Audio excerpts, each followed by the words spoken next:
Dogman Farms. As you can see, I'm here in the coop with the ladies, listening at them gossip about how I should go get them some treats instead of roosting on their roost. I got two of my Rhode Island Reds here behind me. Everyone else is out squawking, kind of upset with me at the moment, but we're going to get back to them. First, I want to thank y'all for joining me on this journey, checking out my channel, joining me on this journey of becoming a full-time homesteader. So we're going to get right into it. If you follow me on Instagram at Swamp5 Kennels, I'll put a link in the description box for those who would like to check that out. But if you follow me there, you already have a clue. But we're also going to be doing a lot of bulldogging on here. And no, I don't mean jumping off a horse and flipping a steer. I mean actual bulldogging, the American Pit Bull Terrier, the bull wrangler himself. You'll be seeing a lot of the dogs here, get a closer look into our daily lives, show events, and more. If that sounds like something you're interested in, hit that subscribe button and like this video. I wanted to start this series by giving y'all a proper introduction of myself, fill y'all in on why I decided to become a homesteader, and give y'all some insights on my kennel program. My name is Christian. I'm 25. I was born and raised right here in Southern Alabama. I'm single. I have no kids. Well, I take that back because I have 15 American Pit Bull Terriers, a Super who is a Pomeranian Chihuahua mix. Jules is her name. Watching the front and back is her game. Shout out to Marcel for teaching me that word. What's up, boss lady? I also have this flock of 7 hens and a rooster. I have 4 Rhode Island Reds, 4 Cinnamon Queens, and I also have 2 wild hogs named Rooter and Ruby, who I raised from babies. So I guess you can say I do have kids, a lot of them. And as you can see by the name of this title, I quit my job to become a full-time homesteader. Call me crazy, call it what you want, but before I quit my job, I was working for a fence company and running my own crew. I quit my job because I needed change. I'm like sort of an anti-government type of person. I need to focus on building a more sufficient life, self-sufficient life for me and my animals. And what better way to do that than to simply just do it? It's no secret that we have gotten away from the way of life that was intended for us. And I just feel like I need to be one with Mother Nature again. I just want to be one with Mother Nature again. So that is why I started homesteading. I quit my job to become a homesteader, but let me tell you, if it's anything us country boys do know how to do, it's hustle. Which is why I am starting this channel to generate some income into the homestead. But until that happens and we get monetized, I will be doing some odd jobs here and there, building carpet meals for dogs, and pretty much just hustling, you know. Gonna sell some things around the property that are still in great shape, but I have no use for, probably never use them again. Like my kayak, I've had for about 2 years now. It's only hit the water twice, and each time was like less than 30 minutes of me in it. So gonna be selling that as well to continue to pay bills, provide for the animals and whatnot. I want to give y'all a little more insight on my kennel program and why I started breeding the American Pit Bull Terrier. But first, I'm gonna go get these ladies some snacks before I become their snacks. And we'll walk over to the dog yard. So I finally got the chickens taken care of, got them some snacks, and now we're here at the dog yard. I got my boy DMD Joker here. What's up, boy? Anyways, let me just start by saying the American Pit Bull Terrier has been a part of my life from the time I was born. Growing up, my dad had 20, sometimes more, but I remember 20 dogs on the yard at a time, at all times. Every day I would help him clean change spots, feed and water the dogs, take them for walks. That was what I look forward to the most in my childhood. I guess you can say it's in my blood, honestly. I never knew it would have the impact it had on me becoming the man I am today. I was obsessed, and I still am to this very day. I've had other breeds but I know the American Pit Bull Terrier is the breed for me. It wasn't until 2019 when I was gifted a pup from a very good friend of mine that I knew I wanted to be a part of preserving this breed. And that is why I became a breeder. The dog that was gifted to me, she goes by Harley Quinn. Come on. I literally raised this dog as if she was my child. She had a babysitter and all. I would pack her a bag and take her and drop her off at my best friend's house while I went to work. Later, after Harley turned a year old, this is when I would go on to acquire Joker, the black dog you just saw.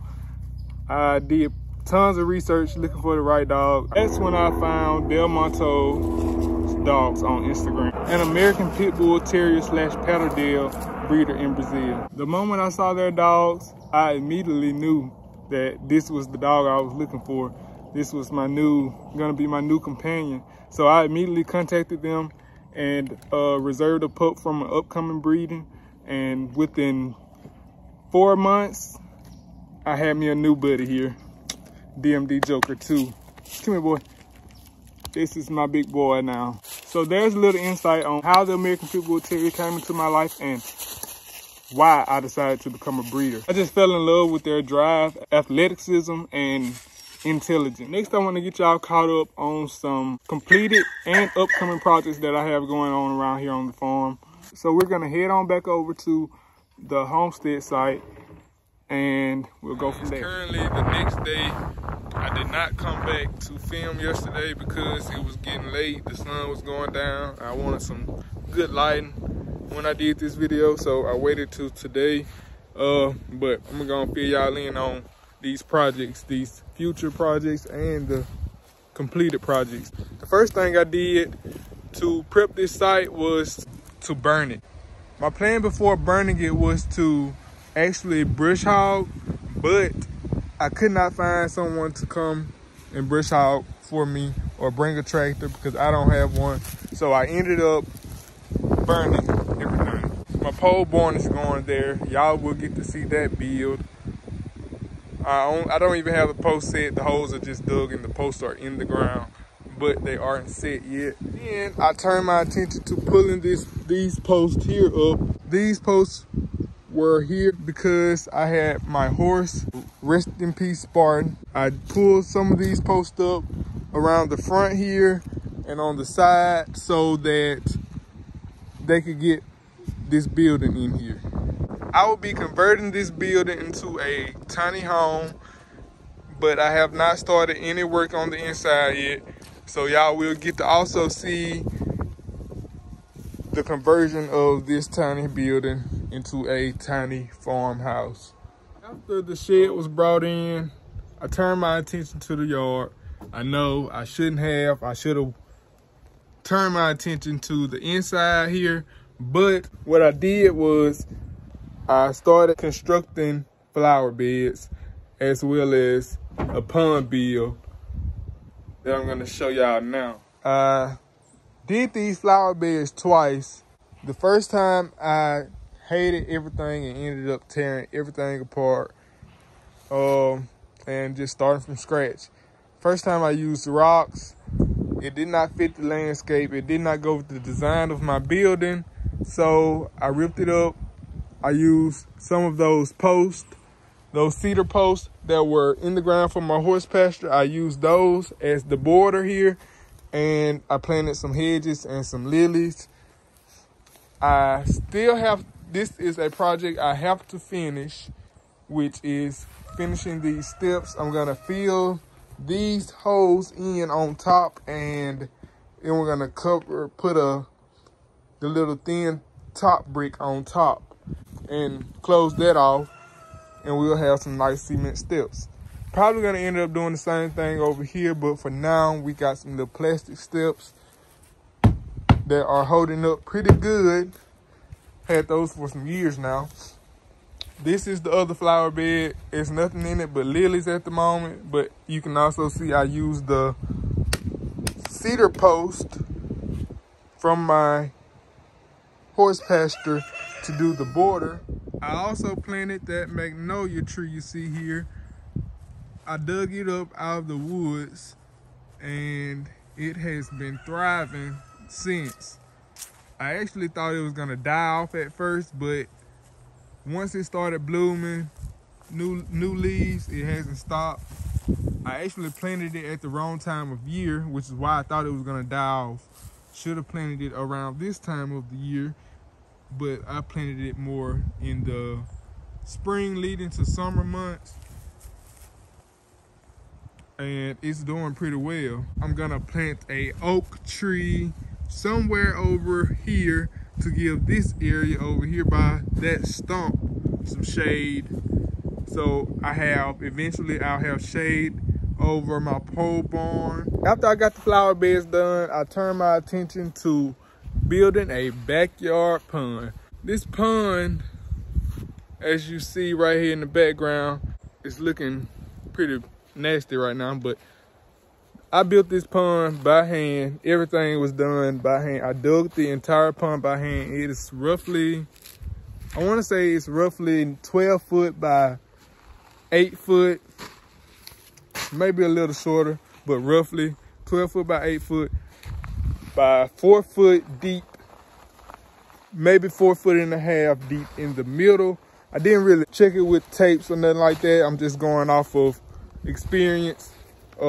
This pond bill probably cost me $450, $500 at the most. I did not have to buy any rocks, which saved me a ton of money, other than the pea gravel that I have here on the outside. I also have some inside the pond. I did not have to buy any of these rocks, any of the red rocks. The red rocks are lava rocks here that came off of this dirt road. The gray rocks, I got them beside a railroad track that they were piled up in the bushes, growing up over them and stuff. So I got me a truckload or two of those, brought them home and used them on this pond bill.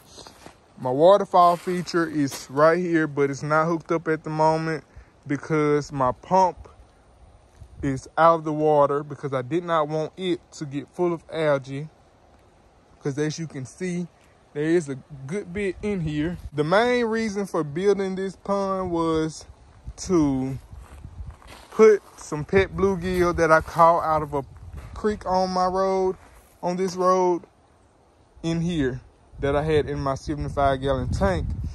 They were doing excellent in my tank. I put them in here and I messed up big time. I should have read the instructions on the algae killer that I put in here, but I did not.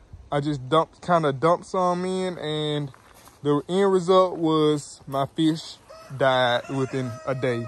So there's no fish in here at the moment, but I will actually make a video of us going to the creek, catching some more, getting this bad boy right so we can restock it. I also got those big concrete rocks from on this road where someone had broke up a concrete slab. As you can see, there is rebar in this slab of concrete, but it is not bothering me any. I also have some pieces inside the pond. This is also a piece of concrete slab. This is my fire pit. I did all the mulching, all the planting. I have monkey grass, and I also have a elephant ear plant right here. It has died off because of the cold. I have a plant here has died off because of the cold. It'll come back in the spring, as well as the elephant ear. My hedges are also dying off right now, but they will come back. This one is very beautiful in the spring and summer months. It's yellow, it blooms yellow. This one over here is a purple daydream, hence the purple leaves. It's actually real beautiful too in the summer and spring months. I have a piece of grass plant back here, which blooms yellow as well. So this area actually pops real nice in those spring and summer months. but it's kind of looking a little dull right now. My block for this fire pit is actually under my drum right now, so I'm gonna just buy another one to put there and get my fire pit back right. But for right now, it's fine. I'm not using it for anything. I actually use this drum more than I use that fire pit. Got my firewood there. I want to say it was roughly 2-3 weeks after I finished the pond bill. Just scrolling on Facebook actually, and I found someone selling wild hog pigs. So of course I had to jump on it. I'm homesteading, gotta have some pigs. So that's what I did, and that is how I ended up with Ruby and Rooter. Rooter is the black one you see here. Ruby is the sow, the little brown pig. She may be pregnant, I'm not sure yet. I really hope she is. That is why we are going to be expanding this pen. They will live out the rest of their lives here. They won't be used for meat specifically, but their young will be butchered. Majority of them. I am gonna keep a few for future breeding and just to have more than one sow to breed, but I'm gonna sell some to also generate more income to the homestead. But these are like my babies right here. These two are, they're not going nowhere. And so we're gonna expand their pen over to this area, but we're gonna have it sectioned off to where I can put a gate somewhere, like maybe here in between these trees, where I can split the pen if need be, because wild hogs, although these two were raised in captivity from babies, they can still be very dangerous. You don't want to get in between a mama pig and her babies because it can turn bad fast. Those cedar posts that I took up from my horse pasture actually came in handy in more than one spot on the homestead. I used them around the pond, I used them in the flower beds, but I also used them to keep the hogs from rooting out of their pen. It seems to be working pretty well. I did have one spot where they were getting out, well, where Rooter got out a couple of times, and I had to fix it, but that was my fault because I should have just put more nails in it, more screws in it when I did it the first time. We were going to expand the pen over in this direction, but we're not going to do that because I'm going to put the dogs over on the back side of the pond in the pine trees, and they will have view of the hogs at all times, and I don't want them to drive me crazy barking and stuff. So I'm not going to do that. We're going to expand it this way. The pen will probably be another 40 foot out this way, 14 foot wide, something like that. And yeah, that should be plenty of new area for them to root and raise their young. We'll be making a video. This will probably be the next video. I will be making a video of me upgrading their pen. I also want to get them a shelter built so that they don't have to be out in the rain. Because right now we was using some tin and they knocked it down. So we're gonna build them a real nice shelter after we get this spot situated and ready for a bigger pen. All right, so next, and probably gonna be it for this video, we're gonna end this right where we started, and that is in the coop with the ladies. Cinnamon Queens and Rhode Island Reds are some of the best egg layers on the planet. They lay up to 300 eggs year round, and they can also be used for their meat.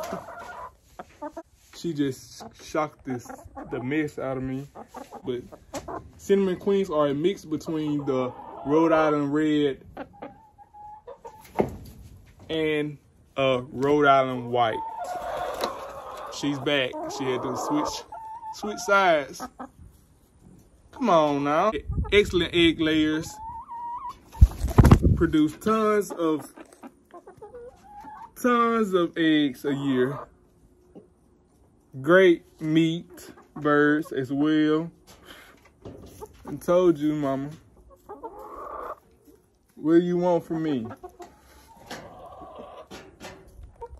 I don't know what's gotten into her today. Come on.